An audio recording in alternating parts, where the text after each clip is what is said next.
it's not just a sedentary job where I'm just sitting there drawing. You know, I have to do a lot of driving. I have to do a lot of getting in and out of the car and walking up and down these lots and all of that. The effect is that I can't do as much now as I did before the accident. After the accident, you know, 3 times a week, I was on my back all day long from the therapy and then the effects of the therapy. Tuesdays and Wednesdays, or whatever 2 days I had left, I tried to get some work done. So obviously, that affected the amount of work that I could do, and it affected the quality of work that I did. 99.9% of my business is referrals. People tell people about the work that I do. And one of the things that they say is he's fast and he's good and he's reasonable and he's fair. And I think that's the reason that I do so many what we call design builds. I don't just design the house for them. I go on from there and I build a house for them. And I use this kind of as my calling card. For every dollar that you will pay me to design a house, I'm going to save you $3 in construction costs. Because I'm going to design it in such a way, whether it's a small addition or a remodeling or what I call a monster house or a McMansion house like what these are, I draw them where there's no waste of materials. You know, that's just something ingrained in me not to waste things. I can't stand to go on these job sites where I see these huge bonfires of material that they're just burning up and it's scrap stuff. I try to design a house where everything is used in it, so I save them money. I shop the prices for the homeowner, not only for, you know, a contractor if I'm not going to build it for them, but if I am building it for them, all the subcontractors is what I was referring to before. I try to get 3 bids for every plumber, every electrician, every framer, every roofer, every gutter man. I try to get 3 bids. You know, that requires a lot of work, a lot of travel time, a lot of meetings in there. So, you know, all this therapy that I've had to go, all the pain, has really cut into the time that I've had available to do that. The contracts that I had obligations for before the accident, instead of it doing, you know, me getting it out in 90 days, like what I should have done this one, it takes 2 years. You know, I consider myself really blessed that I wasn't fired from this job. Luckily, they hung in there with me. They knew what the circumstances were. He said, no problem. We're going to work with you about that. We hope this summer we're going to start construction on this project. It's been the case project after project that I've got, you know, the contracts for these people that I signed up before the accident. I'm just now finishing up some of those projects. I should have had them done, you know, in 3-4 months, not 2 years after the accident. Do you see yourself at some point in the future getting back to making the kind of money that you're making before the accident within the same time, same period of time? No, I don't see it. I want to. I'm working hard to do that. I'm working right now, or trying to work 7 days a week, just playing catch up. I do the best I can with the pain level that I've got and the time that I've got to do it in. You know, but I don't know. I hope so. I hope I make a lot more money. I've got a lot to make up that I've lost in this time frame. Are you making a claim for future loss of earning capacity as? You know, I don't know that much about the accounting about this.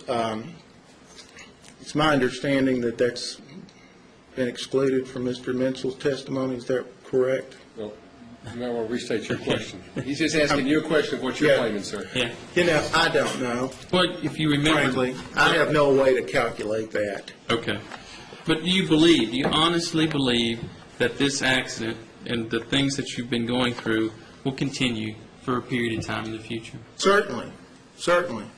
You know, I'm not able to work and produce the work, the drawings, the bids, the meetings, like I was before the accident. I'm getting better every day, but I'm not certainly at that level that I was before the accident. let's talk, and I think I'd like to wrap up on this issue, and that is how, we heard Ms.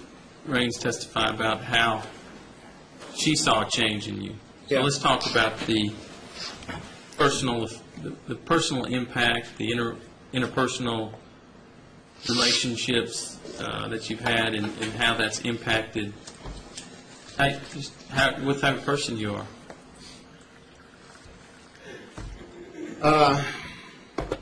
She's right. You know, what can I say? It's had a tremendous effect on me. Well, You know, I look at myself in the mirror right now, and I see my grandparents. I grew up in a time when I stayed with my grandparents a lot. And there's this huge line of prescriptions always right above the kitchen sink. And as a kid, I thought, God, I hope I never get that old. They have to take medicine every day, and they were always taking heart medicine and stuff like that. And now I look in the mirror, and I see an old man, you know, that's dependent on painkillers, well, how old are you you? know, sleeping aids, whatever, How old are you? 54.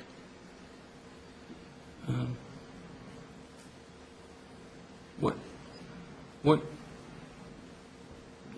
I know this may be hard to talk about, what personality changes have you seen in yourself?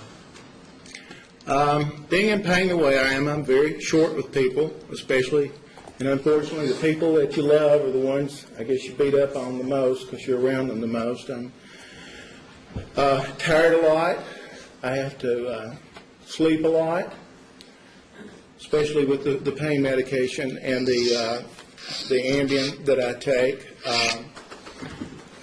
My usual routine is now I either go to bed or fall asleep 7:30, 8 o'clock. If I have not had a sleeping pill, I'll wake up at 2:30 in the morning, like that, you know, because my back is killing me. I can't get comfortable in bed.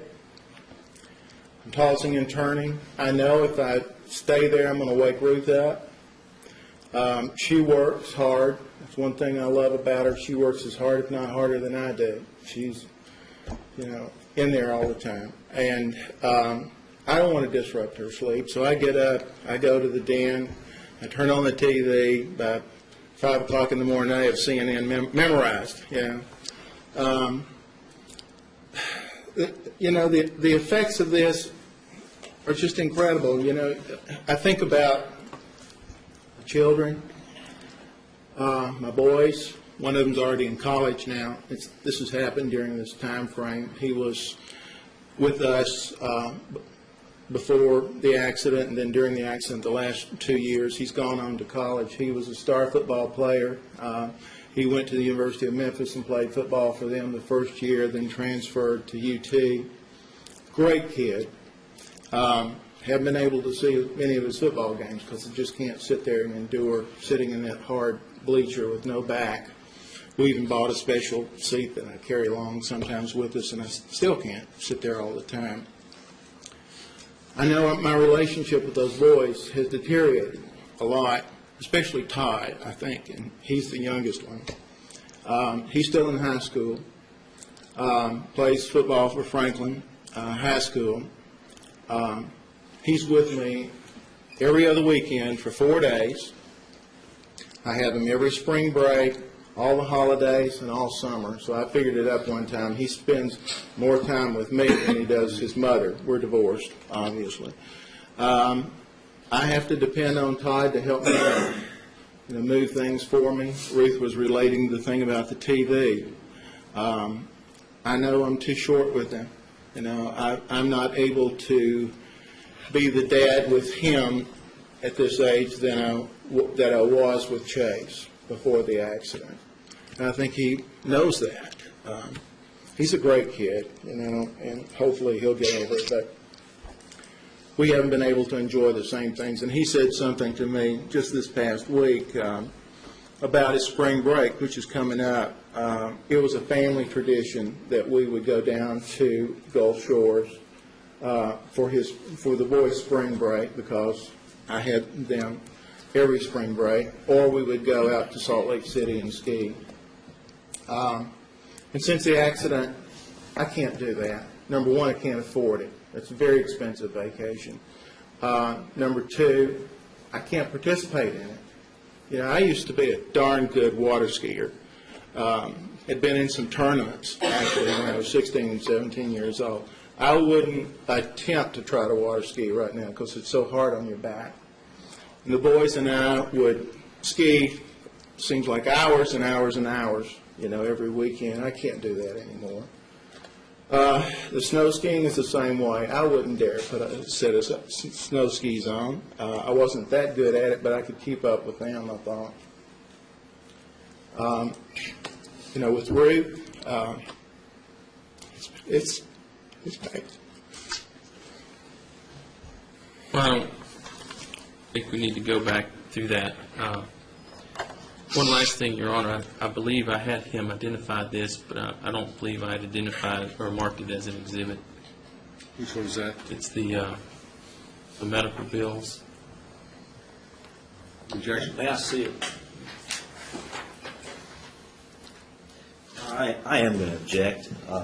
These bills, a lot of them were not testified to by Dr. Howell in his deposition. So to the extent that they were not, I will object on that. We'll reserve that, and we can take that up as a jury out and look at it Okay. at that point, okay? There are certain ones that were testified to. Should I just address that later as well, or? Well, as far as, if you've got a document that does not have all of the bills that are supported by appropriate medical testimony, then I'm not going to allow it to come in. If they're supported by medical opinion testimony, if they're reasonable and necessary, then come in. If y'all want to review that as a housekeeping matter later, we can. If you want to take it up now, we'll take a jury out. I want to reserve, I guess, the right to call Mr. Crawford back up and deal with that issue if we can't get it addressed ourselves. That'd be the only issue. Right now, I want to give you all a break. Let you know, books your chairs. We'll take about a 2-minute break. Stand for jury, please.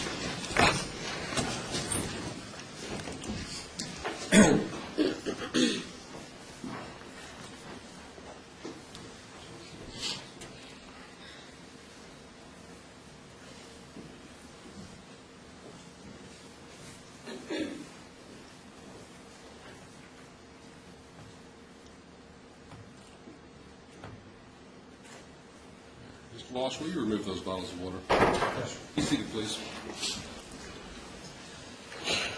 Mr. Freeman, I did not notice that before. I do not permit bottles of water or soda in the courtroom. We have filter, it's Okay. steam water if you're concerned about the quality of the water in the canisters, but if you'd rather bring your bottle and fill up your do that. canister with that, you can do it, but everybody needs to use Okay. the same format in here. All Okay. right. Be glad to. Mr. Gilmore, you want to tell me which one of these you all have a copy for me to look at as well, or just that one? I thought I had an additional copy. It may be up there, Mr. Crawford, let me check. You have one up there. Why don't you just put it on the screen? Let me get this back to you.